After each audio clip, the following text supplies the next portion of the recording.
Modern history series के एक और वीडियो में आपका बहुत बहुत स्वागत है दोस्तों। आज के इस वीडियो में हम समझेंगे कि ब्रिटिश शासन के दौरान जनजातीय आंदोलन क्यों हुआ, इसके पीछे क्या कारण थे और भारत के अलग अलग भागों में जो जनजातीय आंदोलन हुआ उसके विषय में समझेंगे कि इसका नेतृत्व किस व्यक्ति ने किया और अलग अलग क्षेत्रों में जो जनजातीय आंदोलन हुआ उनके पीछे अलग अलग कारण था। हालांकि एक मेन कारण तो ये था कि ईस्ट इंडिया कंपनी जब भारत को अपने अधीन किया तो वो जनजातीय लोगों पर भी वैसे ही कानून थोपने का प्रयास किया जो आम लोगों पर प्रयास किया था। इसके पीछे की कुछ जो प्रमुख कारण है, सबसे पहले हम उनको समझेंगे और उसके बाद समझेंगे कि भारत के अलग अलग भागों में जो जनजातीय लोगों ने आंदोलन किया उसके पीछे क्या कारण थे और उसका नेतृत्व किसने किया। इन चीज़ों को याद रखना जरूरी है। साथ में अगर हम ये याद रख सकें कि ये आंदोलन किस ईस्वी से लेकर के किस ईस्वी तक चला, यानी कि समय अवधि को याद रख सके, तो ये भी हमारे लिए ज़्यादा महत्वपूर्ण हो जाएगा। तो आइए सबसे पहले हम समझते हैं कि जनजातीय आंदोलन के पीछे का कारण क्या रहा था, इनको समझते हैं। देखिए, जो जनजातीय लोग होता है या इसको सामान्य भाषा में आदिवासी लोग भी कहते हैं।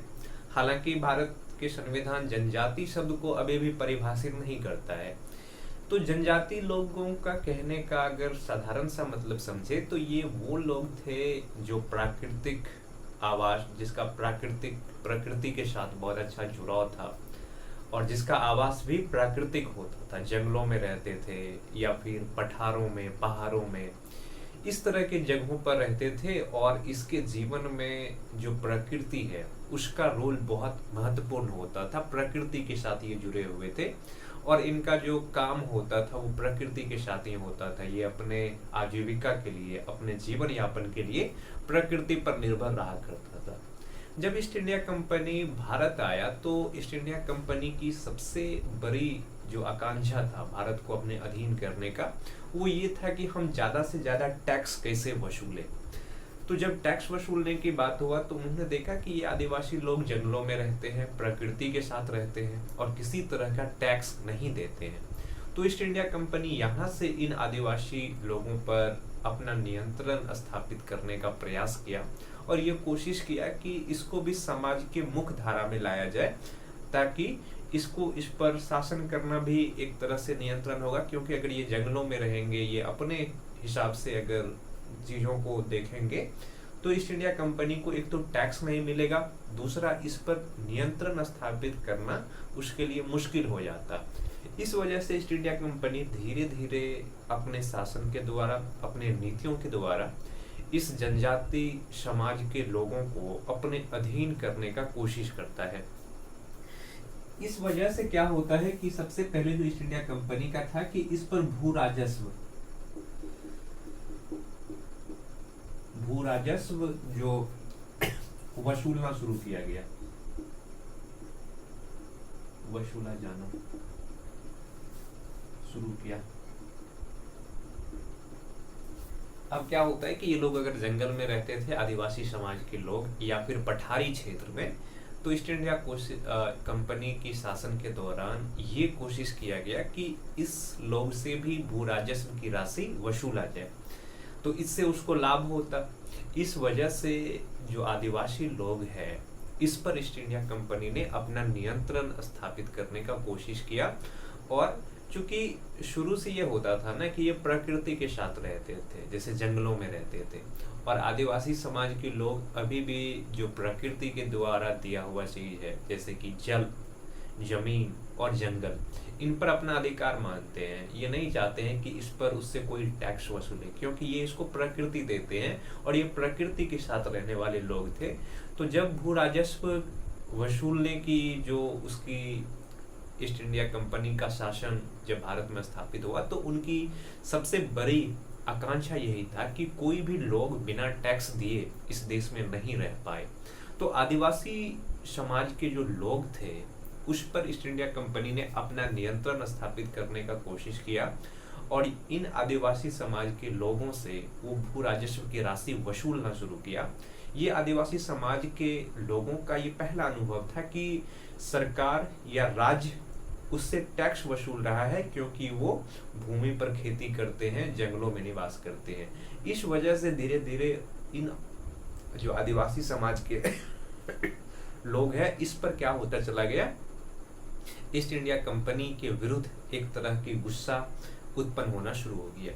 दूसरा, जब इस पर नियंत्रण करने का कोशिश किया तो आदिवासी समाज में क्या हो गया कि अब जमींदार पहुंच गए, क्योंकि टैक्स ईस्ट इंडिया कंपनी सीधे तो नहीं वसूलता था, वो जमींदार के जरिए पहले किसानों से टैक्स लेता था और ये जमींदार फिर ईस्ट इंडिया कंपनी को टैक्स पहुंचाता था। तो जमींदार जब पहुंच गया आदिवासी समाज के अंदर, तो जमींदार ये कोशिश करने का प्रयास किया कि किस तरीके से ज्यादा टैक्स वसूला जाए। और इस प्रयास में इस आदिवासी समाज के लोगों का शोषण होता चला गया, क्योंकि जमींदार एक निश्चित टैक्स की राशि ईस्ट इंडिया कंपनी के शासन को देता था और बाकी चीज अपने पास रखता था। इस वजह से जमींदार के प्रति भी अब जनजाति समाज के लोगों में एक तरह की गुस्सा की भावना शुरू होता है। दूसरा, जनजाति समाज के लोगों को साहूकारों ने भी शोषण करना शुरू किया, क्योंकि अब ये साहूकार लोग इसको ऋण देने पहुंच गया समय समय पर, क्योंकि प्रकृति पर जो इनका अधिकार था वो अधिकार समाप्त हो गया और इसको अब खेती करने के लिए या जीवन यापन करने के लिए अब इनको टैक्स देना होता था। इस वजह से ये ऋण की चंगुल में फंसते चले गए और साहूकार लोग ने भी इनका शोषण किया। ये कारण भी था एक जनजातीय समाज के आंदोलन का। उसके बाद जंगल में ठेकेदारों का आगमन हुआ। ठेकेदारों का आगमन, ईस्ट इंडिया कंपनी अपने व्यापार को सुदृढ़ करने के लिए भारत की जो आधारभूत संरचना है उसका विकास करने का कोशिश किया और इस प्रयास में जंगलों को काटा गया, जंगलों की सफाई किया गया और जंगल में जब ठेकेदार पहुंच गए तो जंगल में रहने वाले जो जनजाति लोग हैं उससे वो संपर्क में हुए और ठेकेदार लोग भी जबरन इन जनजाति लोगों से काम कराना शुरू किया। इस वजह से भी इस समाज के अंदर एक गुस्सा का भावना था। दूसरा क्या हो गया कि चाय बगान एवं कोयला खदान,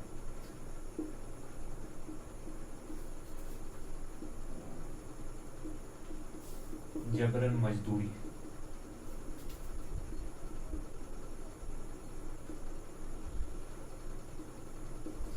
अब भारत में चूंकि चाय की जो खेती है ये एक व्यापारिक खेती के कारण, व्यापारिक खेती होने के कारण ईस्ट इंडिया कंपनी चाय की खेती को बहुत बढ़ावा देना चाहता था और चाय की खेती में मजदूरों की आवश्यकता होती है, बहुत ज्यादा मजदूर चाहिए।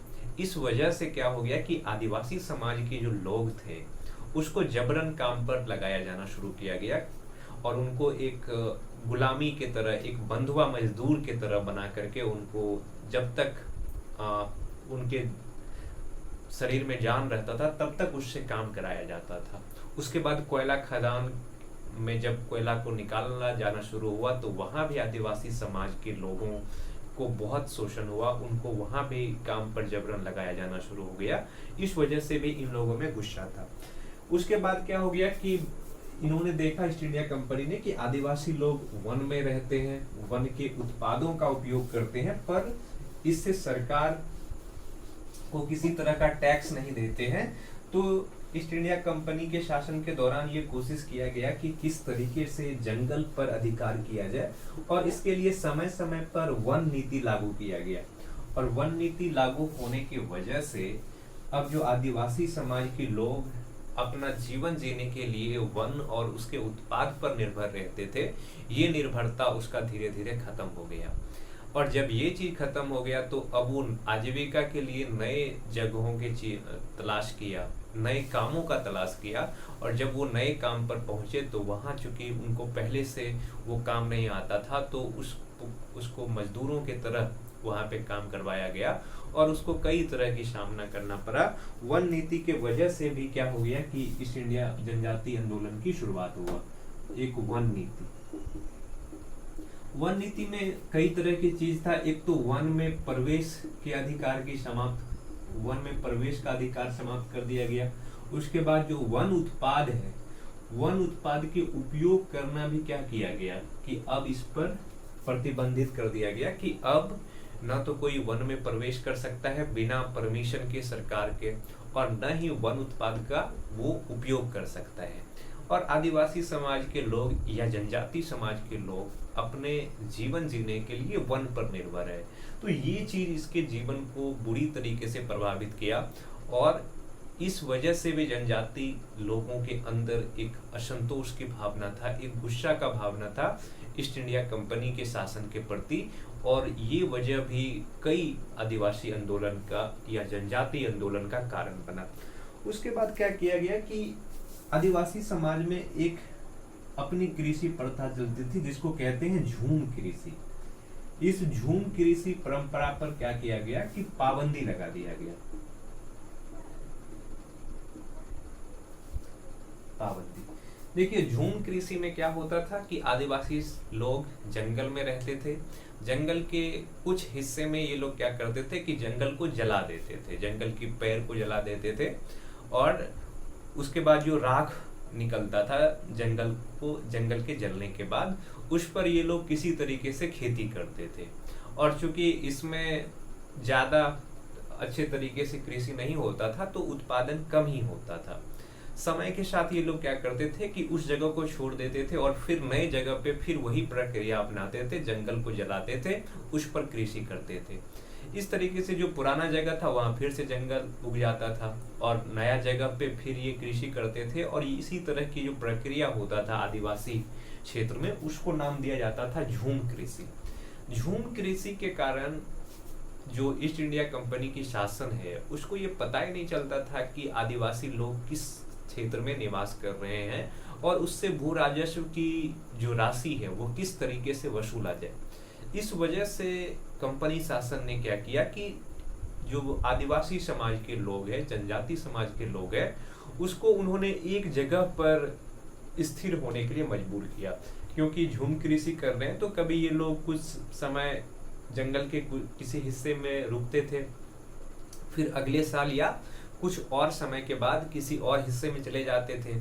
इस वजह से जो शासन है, जो ब्रिटिश शासन है, उसको ये पता नहीं चलता था कि आखिर ये लोग निवास कहाँ पे कर रहे हैं और किस तरीके से ये कृषि कर रहे हैं, इस पर किस तरह का टैक्स वसूला जाए।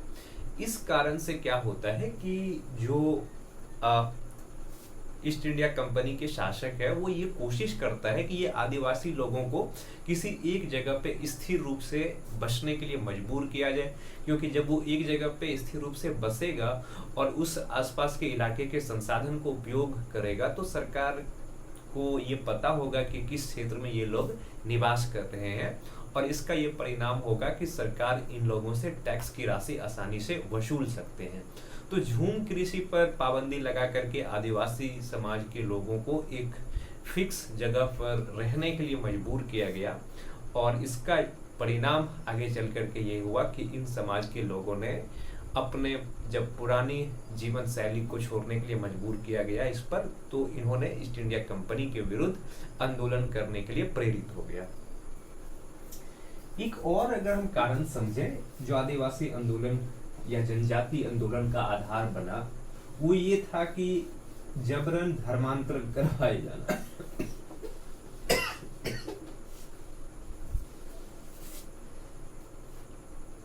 एक और महत्वपूर्ण कारण था, उसको कहते हैं सांस्कृतिक तनाव।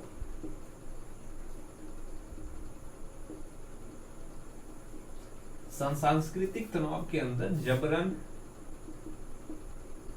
धर्मांतरण,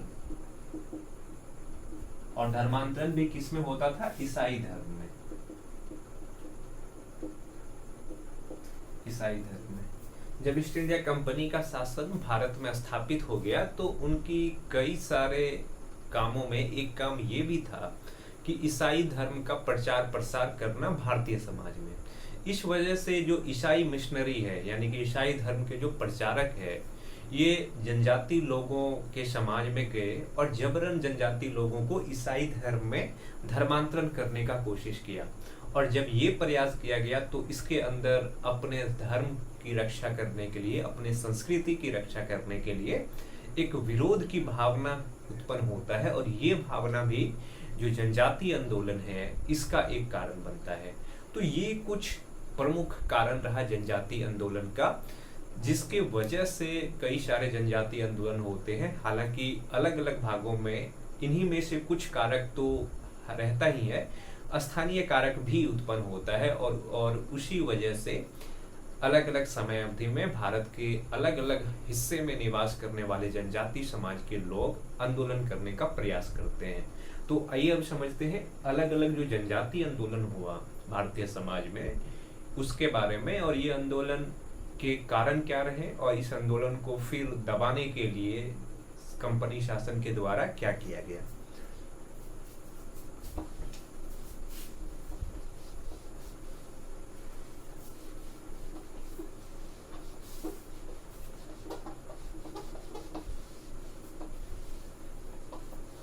तो जनजातीय आंदोलन में जो सबसे पहला आंदोलन था जिसको कहा गया ज्वार आंदोलन।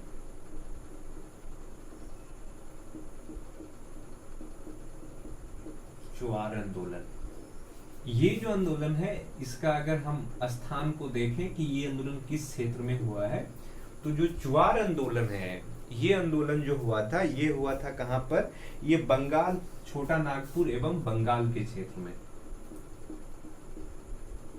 छोटा नागपुर चूंकि पठारी क्षेत्र था, तो पठारी क्षेत्र जनजातीय लोगों के निवास स्थल होता था, प्राकृतिक निवास स्थल होता था। तो इस क्षेत्र में निवास करने वाले जनजाति थे ज्वार, और छोटा नागपुर एवं बंगाल के क्षेत्र। बंगाल के क्षेत्र में ये कब होता है, 1767 से लेकर के, अगर इसका हम समय देखें तो 1767 से लेकर के 1772 ईस्वी के, सॉरी 1800 ईस्वी तक, 1802 ईस्वी तक, इस समय अवधि के बीच जो छोटा नागपुर का क्षेत्र है और बंगाल के जो मैदानी क्षेत्र है, इसमें ज्वार जनजाति के लोग ने ईस्ट इंडिया कंपनी के नीतियों के विरुद्ध आंदोलन किया, और इसको नाम दिया गया ज्वार आंदोलन। और इसका समय है कब से, 1767 ईस्वी से लेकर के 1802 ईस्वी तक। इस आंदोलन का जो नेता थे दुर्जन सिंह। देखिए, जो जनजातीय आंदोलन है उसमें नेता का नाम याद रखना जरूरी है, क्योंकि नेता का नाम पूछ लेता है कि इस आंदोलन का नेतृत्व किसके द्वारा किया गया। तो इसका नेतृत्व दुर्जन सिंह नाम के व्यक्ति के द्वारा किया गया। और इस आंदोलन के पीछे के जब हम कारण को समझते हैं कि आखिर ये आंदोलन क्यों हुआ, तो इसका कारण क्या था कि आदिवासी समाज पर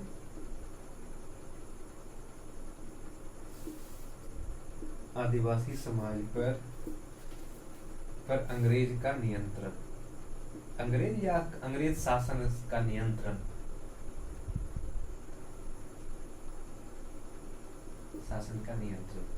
और जब अंग्रेज शासन का नियंत्रण आदिवासी समाज पर होने लगा, आदिवासी की जमीन पर होना शुरू हो गया।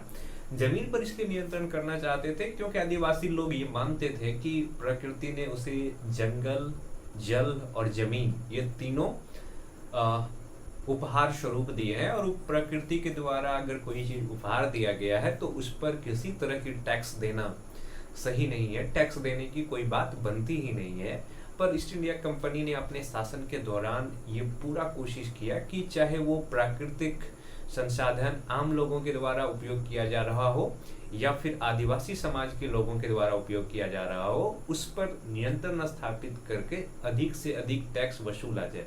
और इसी कोशिश का परिणाम ये रहा कि जब इस क्षेत्र में निवास करने वाले आदिवासी के लोगों के जंगल और जमीन पर नियंत्रण करने का प्रयास किया ईस्ट इंडिया कंपनी ने, और उस पर टैक्स वसूलने का प्रयास किया, तो दुर्जन सिंह नाम के व्यक्ति के नेतृत्व में इन लोगों ने आंदोलन किया। और ये आंदोलन 1767 से लेकर के 1802 ईस्वी के समय अवधि तक चला।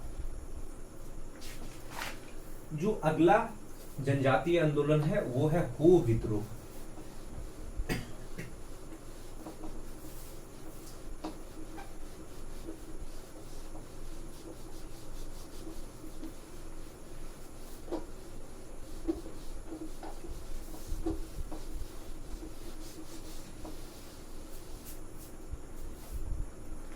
दूसरा जो जनजातीय आंदोलन है वो है हो विद्रोह। हो विद्रोह। और अगर हम इस विद्रोह की समय अवधि को देखें तो ये जो चला था ये 1820 से लेकर के अवधि की बात करें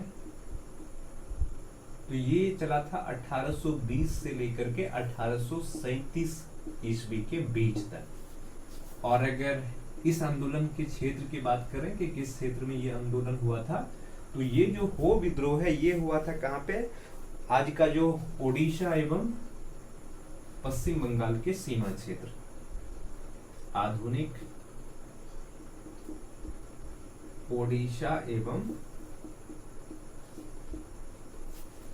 पश्चिम बंगाल के सीमा क्षेत्र।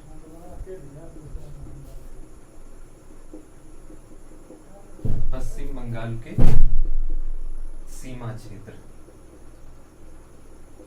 सीमा क्षेत्र में ये विद्रोह हुआ था। इसको नाम दिया गया हो विद्रोह। और ये चला था कब से, 1820 ईस्वी से लेकर के 1837 ईस्वी के बीच।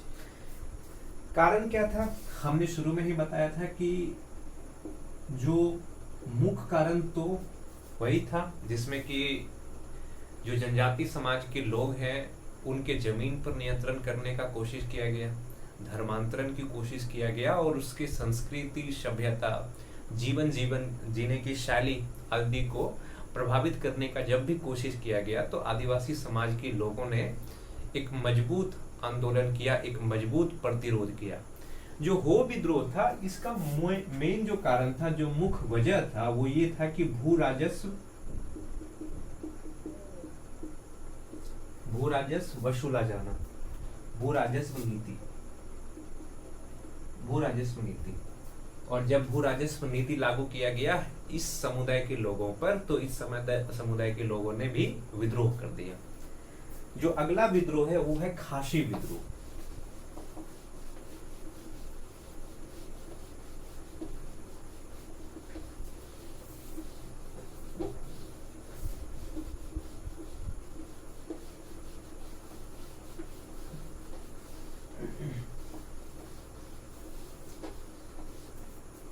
जो अगला विद्रोह है इसको नाम दिया गया खासी विद्रोह।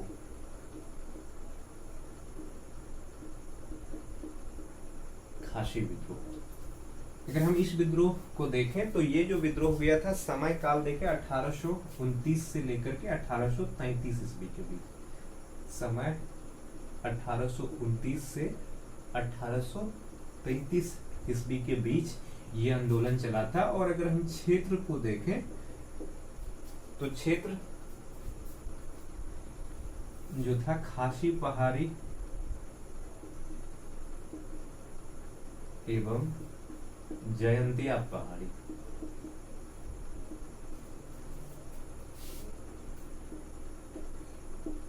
के बीच का क्षेत्र।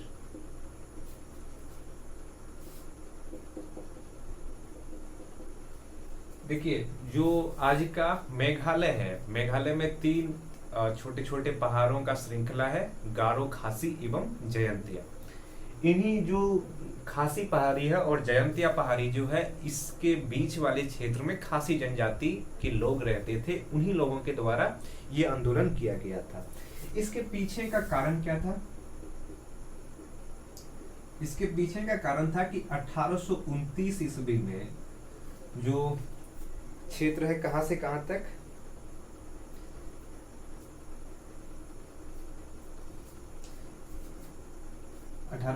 ईस्वी में क्या किया गया कि इस क्षेत्र में सड़कों का निर्माण किया गया। असम के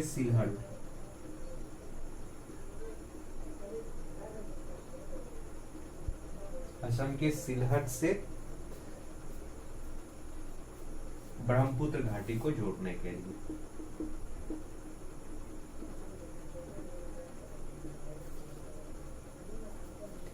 तो इस आंदोलन के पीछे का जो कारण था वो ये था कि असम के सिलहट से ब्रह्मपुत्र घाटी को जोड़ने के लिए सड़कों का निर्माण किया गया।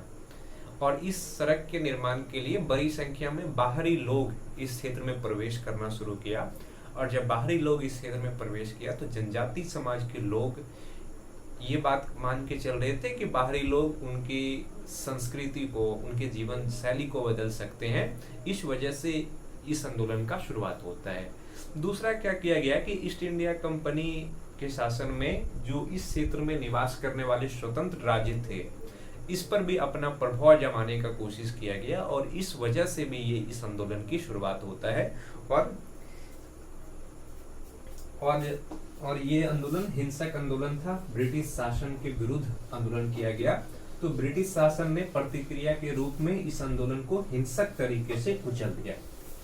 अगर हम सरकार की प्रतिक्रिया देखें कि सरकार ने ये जो खासी विद्रोह था इस पर किस तरह का प्रतिक्रिया दिया, तो अगर हम ब्रिटिश प्रतिक्रिया को समझें,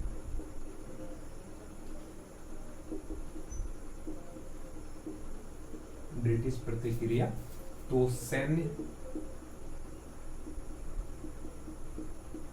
शक्ति के द्वारा आंदोलन को कुचल दिया।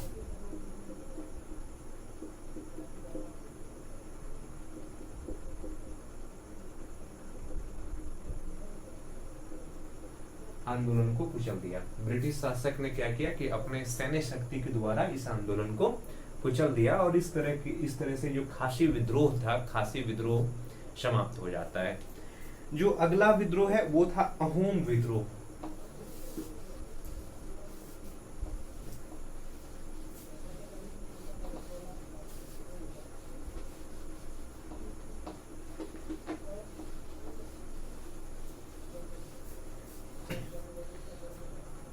अहोम विद्रोह,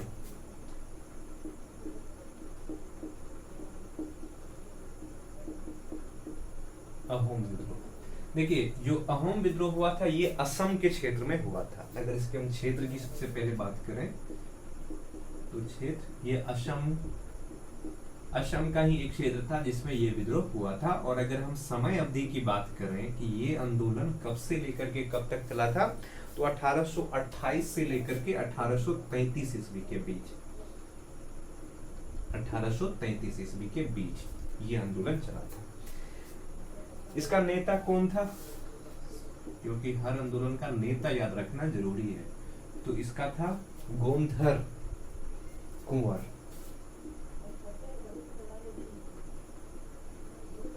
गोमधर कुंवर। और इस आंदोलन के पीछे के कारण क्या था कि ये आंदोलन हुआ था, तो इस आंदोलन के पीछे का कारण क्या था कि इस समय पे वर्मा युद्ध होता है। आज का जो म्यांमार है इसका पुराना नाम वर्मा था। ईस्ट इंडिया कंपनी ने वर्मा को अपने अधीन करने के लिए वर्मा से युद्ध करता है और वर्मा को अपने अधीन भी कर लेता है। और वर्मा को अपने अधीन करने के पश्चात क्या होता है कि वर्मा के साथ एक संधि होता है, यान डाबू की संधि।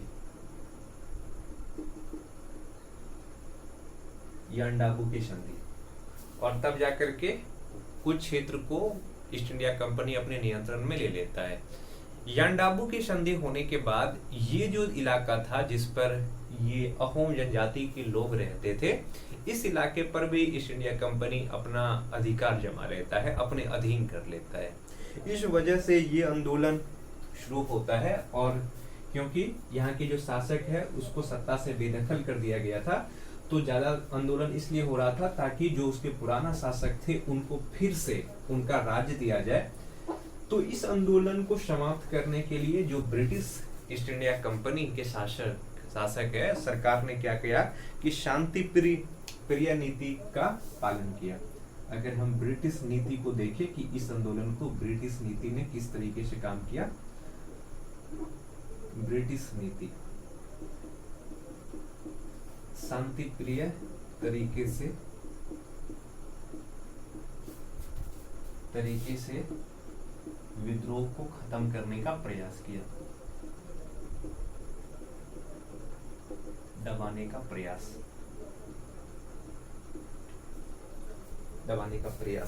और इसमें सबसे पहले क्या किया गया कि यहाँ के जो एक पुराने शासक थे पुरंदर सिंह, इस पुरंदर सिंह नाम के व्यक्ति को क्या किया गया कि यहाँ की सत्ता सौंप दिया गया। और जब उसको सत्ता सौंपा गया तो उसके बाद धीरे धीरे ये आंदोलन खत्म हो गया और इस तरह से अहोम विद्रोह जो 1830 ईस्वी के आसपास हुआ था वो समाप्त हो गया। अब हम देखते हैं जो अगला विद्रोह है वो है कोल विद्रोह। ये भी जनजातीय समाज के लोगों के द्वारा किया गया विद्रोह है।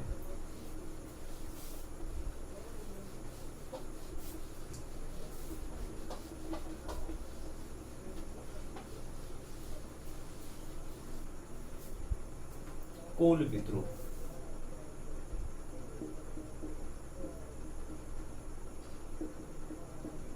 अगर हम कोल विद्रोह के समय को देखें कि यह विद्रोह कब से लेकर के कब तक चला था, तो 1831 से लेकर के 1832 ईस्वी के बीच का जो समय अवधि है, इस दौरान एक आंदोलन होता है कोल विद्रोह। सबसे पहले ये समझते हैं आप कि किस क्षेत्र में ये विद्रोह हुआ था।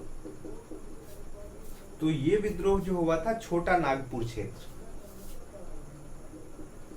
छोटा नागपुर क्षेत्र, छोटा नागपुर के जो पलामू, आज के जो पलामू, हजारीबाग, रांची, ये जो जिले हैं, इन जिले इस क्षेत्र में आज का जो ये क्षेत्र है, पलामू का क्षेत्र या हजारीबाग का क्षेत्र या फिर रांची का क्षेत्र, इस क्षेत्र में एक जनजाति निवास करते थे, कोल जनजाति के लोग। और इस जनजाति के लोगों ने क्यों विद्रोह किया, अगर हम इसके कारण को समझें तो इसके पीछे भी कई सारे कारण थे। सबसे पहला कारण तो यही था कि बाहरी लोगों का प्रवेश।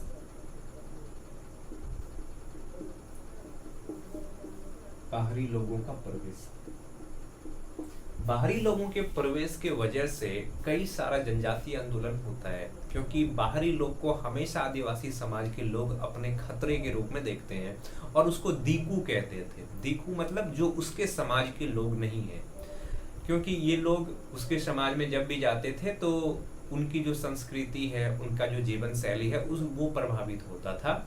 और चूंकि ब्रिटिश सरकार की ये भी नीति बाद में शुरू हो गया कि किस तरीके से भारत में ज्यादा से ज्यादा धर्मांतरण कराया जाए, भारत के लोगों को ईसाई धर्म में परिवर्तित किया जाए, धर्मांतरित किया जाए। इस कोशिश के वजह से भी ये आंदोलन शुरू हो गया। दूसरा कारण क्या था कि जनजातीय भूमि पर कब्जा।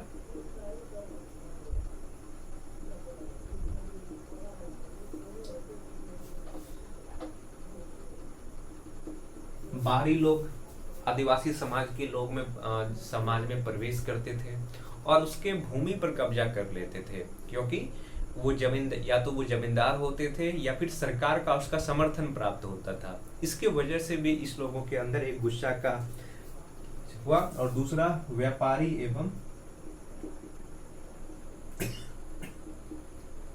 महाजनों का प्रवेश।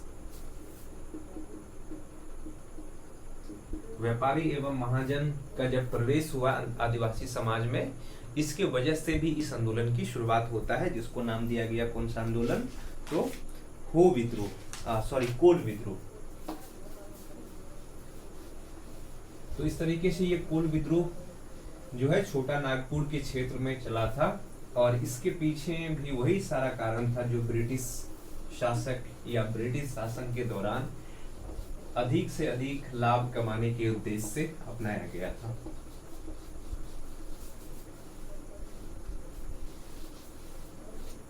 जो अगला विद्रोह है वो है संथाल विद्रोह।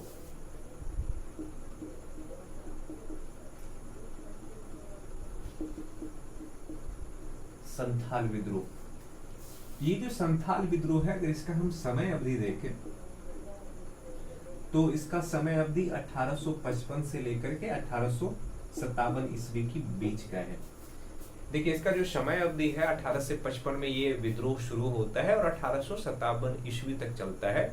इसलिए कई बार इस आंदोलन को 1857 ईस्वी की क्रांति से भी जोड़ करके देखा जाता है और ये माना जाता है कि 1857 की क्रांति यहीं से शुरू हुआ था।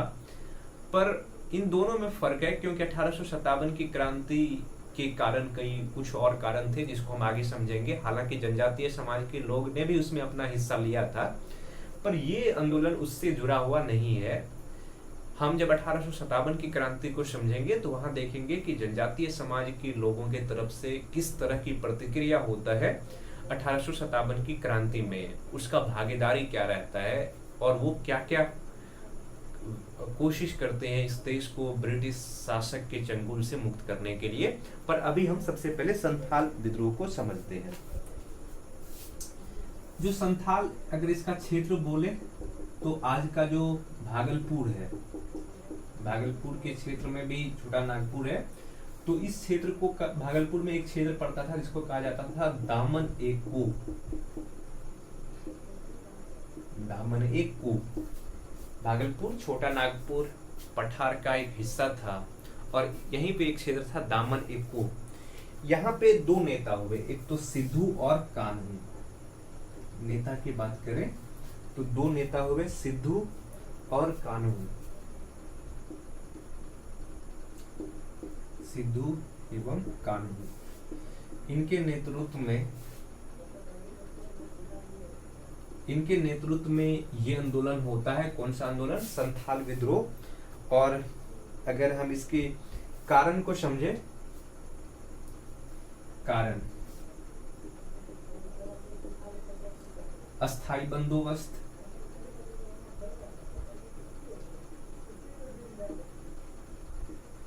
अस्थाई बंदोबस्त की नीति था। दूसरा कि बाहरी लोगों का प्रवेश किया जाना, औपनिवेशिक शोषण।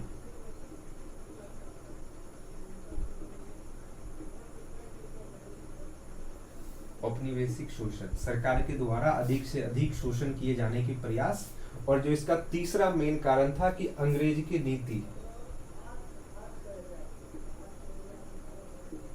अंग्रेज की नीति की वजह से इस क्षेत्र में बड़ी संख्या में व्यापारी का प्रवेश हुआ, जमींदार का प्रवेश हुआ और साहूकार का प्रवेश हुआ। इस वजह से भी इस क्षेत्र के लोग सरकार के प्रति सशंकित थे, सरकार के प्रति एक तरह से शंका की दृष्टि से देखते थे और ये आंदोलन की शुरुआत होता है। इन दोनों नेता के नेतृत्व में लगभग 60,000 संथाल लोग एकत्रित होते हैं और सरकार के विरुद्ध आंदोलन करने का प्रयास करता है। और जब ये संघर्ष होता है, जब ये विद्रोह होता है, तो बड़ी संख्या में संथाल लोगों को मारा जाता है, उनकी घर को जला दिया जाता है, उनके निवास स्थल को जला दिया जाता है और सरकार के द्वारा बुरे तरीके से दमन चक्र चलाया जाता है। और इस दमन चक्र में बड़ी संख्या में संथाल समाज के लोगों की हत्या की जाती है। तो सरकार ने इस आंदोलन को क्या किया कि सैन्य शक्ति के द्वारा कुचलने का प्रयास किया। पर इस आंदोलन से एक चीज ये हो गया, सरकार जो अपनी नीति में परिवर्तन किया, वो क्या किया हम उसको समझते हैं।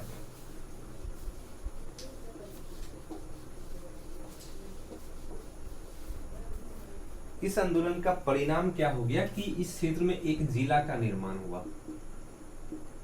इस आंदोलन का परिणाम क्या रहा कि इस क्षेत्र में एक जिला का निर्माण हुआ जिसको कहते हैं संथाल परगना।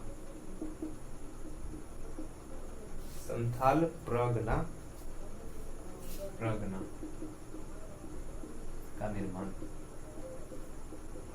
इस क्षेत्र का निर्माण हुआ और ईस्ट इंडिया कंपनी ने अपने एक नीति बना करके ये बात स्पष्ट कर दिया गया कि अब जो इस क्षेत्र में जमीन है वो क्या किया गया कि गैर संथाल को हस्तांतरित नहीं किया जा सकता है। हस्तांतरित नहीं किया जा सकता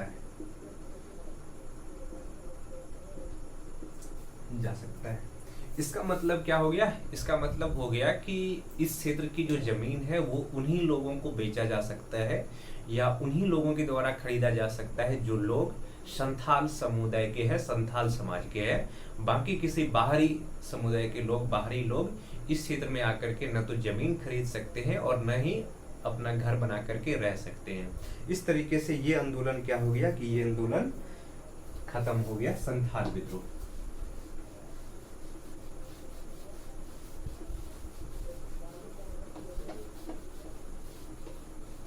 अब जो अगला जनजातीय आंदोलन है वो है मुंडा विद्रोह। मुंडा विद्रोह, देखिए जो मुंडा विद्रोह है इसका अगर हम समय को देखें तो 1890 के दशक में चला था। 1890 के दशक में ये मुंडा विद्रोह चला था। और इसका क्षेत्र अगर देखें तो छोटा नागपुर क्षेत्र की बात करें तो जो छोटा नागपुर का क्षेत्र है उस क्षेत्र में यह आंदोलन चला था। इस आंदोलन के नेतृत्व किसने किया था? तो बिरसा मुंडा ने। आदिवासी समाज के लोग इसको भगवान की भी उपाधि देते हैं, भगवान बिरसा मुंडा ने के द्वारा ये विद्रोह हुआ था। इस विद्रोह के पीछे का भी वही सारा कारण था, जिसमें कि क्या किया गया कि एक तो भूमि पर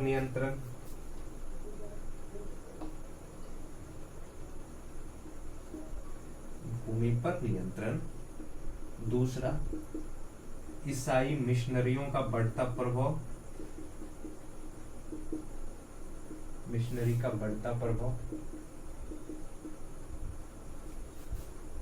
और एक और कारण क्या था कि बाहरी लोग, शाहूकारों का प्रवेश।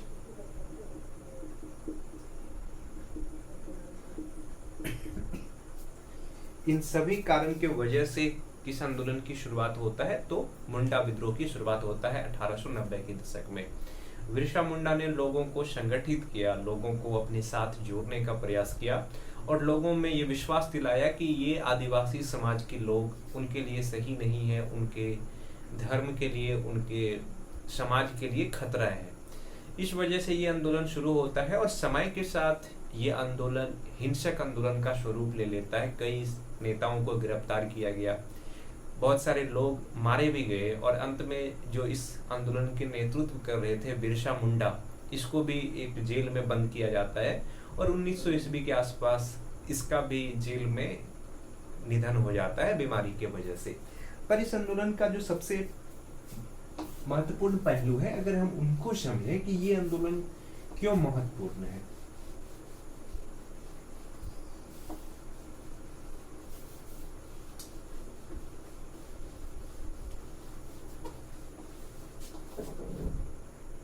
अगर हम इस आंदोलन के महत्व को समझें कि इस आंदोलन का महत्व क्या था, तो सबसे पहले तो इस आंदोलन में महिलाओं ने भी पार्टिसिपेट की, महिलाओं ने भाग ली।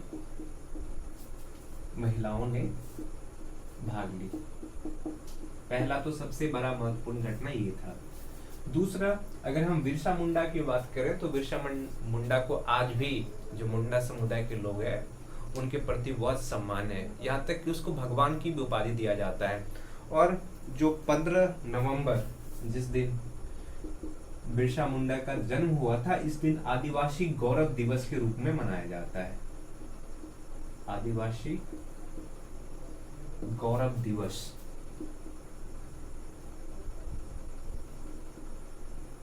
के रूप में मनाया जाता है और इसी दिन बिरसा मुंडा का जन्म भी हुआ था। तो इस तरीके से जो मुंडा विद्रोह है, मुंडा विद्रोह 1890 के दशक में शुरू होता है और कई तरह के कारण थे इस विद्रोह के पीछे और इसका नेतृत्व बिरसा मुंडा के द्वारा किया गया था। अब जो अगला हम जनजातीय आंदोलन के विषय में समझेंगे, ये था ताना भगत आंदोलन। ताना भगत आंदोलन देखिए, ये जो ताना भगत आंदोलन है, अगर इसका हम समय को देखें तो 1914 ईस्वी से लेकर के 1920 ईस्वी के बीच चला था। 1914 से 1920 ईस्वी के बीच चला था। और इस आंदोलन की अगर हम क्षेत्र की बात करें कि ये आंदोलन किस क्षेत्र में चला था, तो ये आंदोलन भी छोटा नागपुर का क्षेत्र में हुआ था, क्योंकि छोटा नागपुर का क्षेत्र ऐसा है जहाँ पे बहुत सारे जनजाति समाज के लोग निवास करते थे और जब उनके ऊपर ईस्ट इंडिया कंपनी के नीति के वजह से खतरा पहुंचना शुरू हुआ तो उन्होंने आंदोलन करना शुरू किया। इस आंदोलन का नेतृत्व किसने किया था? इस आंदोलन का नेतृत्व किया था ताना भगत, और इसी को जतरा भगत भी कहा जाता है और उसी के नाम पे इस आंदोलन का नाम भी पड़ा था, जतरा भगत। देखिए, ये जो आंदोलन हुआ था, यहाँ पे एक जनजाति रहता था, उरांव जनजाति। समाज के लोगों ने इस आंदोलन को प्रारंभ किया था। और इस आंदोलन में क्या हो गया था, यही कारण, जो मुख्य कारण यही था कि आदिवासी समाज के लोगों में बाहरी लोग पहुंच रहे थे, उनके संसाधनों पर बाहरी लोगों के द्वारा नियंत्रण करने का प्रयास किया जा रहा था। इस आंदोलन के पीछे का भी वही कारण था। पर ये जो ताना भगत आंदोलन है, इसका जो मेन, अगर हम महत्व को देखें तो ये आंदोलन गांधी के अहिंसा के विचारों से प्रभावित था। इस आंदोलन की अगर हम खास बात को समझें कि जो चीज इस आंदोलन को खास बनाता था, वो खास बात क्या था, गांधी के अहिंसा के विचार से प्रभावित।